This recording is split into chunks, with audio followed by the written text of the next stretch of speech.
Pemirsa, Karo Multimedia Divisi Humas Mabes Polri, Brigjen Pol Budi Setiawan mengatakan bahwa masa kampanye pemilu serentak 2019 akan dimulai pada minggu mendatang. Akan tetapi hoax atau berita berbohong masih menjadi ancaman dalam pelaksanaan pesta demokrasi tersebut.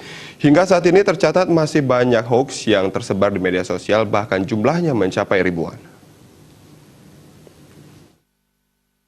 Alhamdulillah, dua pasangan capres dan cawapres ditemui di sela-sela acara diskusi polemik Warung Daun Cikini, Jakarta Pusat.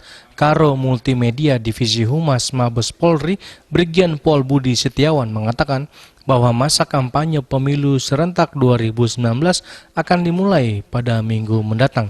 Akan tetapi hoaks atau berita berbohong masih menjadi ancaman dalam pelaksanaan pesta demokrasi tersebut.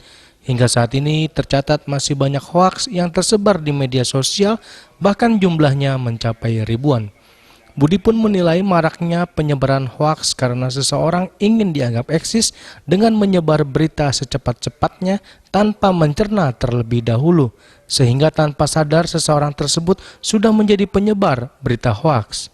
Untuk itu menurut Budi, dengan adanya fakta ribuan hoaks yang masih berseliweran di media sosial tidak membuat Polri tinggal diam.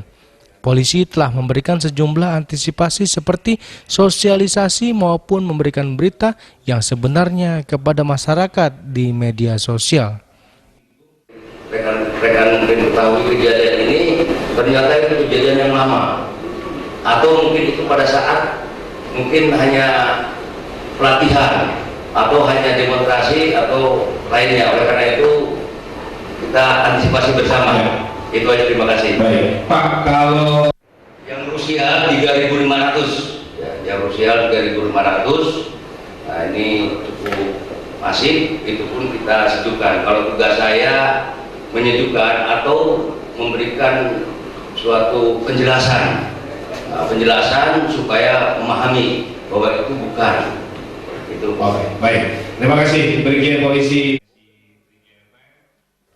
Menanggapi maraknya konten hoaks menjelang masa kampanye Pilpres 2019, anggota tim sukses Jokowi Ma'ruf Arya Sinulinga menerangkan bahwa pemilu sebagai pesta demokrasi harus disikapi dengan kegembiraan.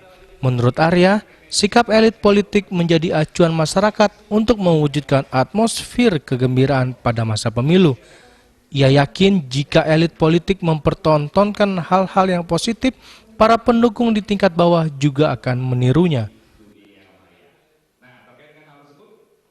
Pesta demokrasi, pesta itu ya happy, bukan bukan ribut-ribut, tapi happy aja.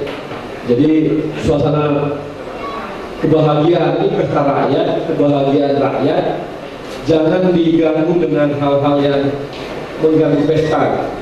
Biarkanlah rakyat menjadikan ini sebuah kebahagiaan mereka sebagai sebuah ungkapan bagaimana menyampaikan pendapat dan keinginan mereka memilih pemimpinnya atau memilih partai-partai dan sebagainya. Dari Jakarta, Ketut Sumadiase melapor.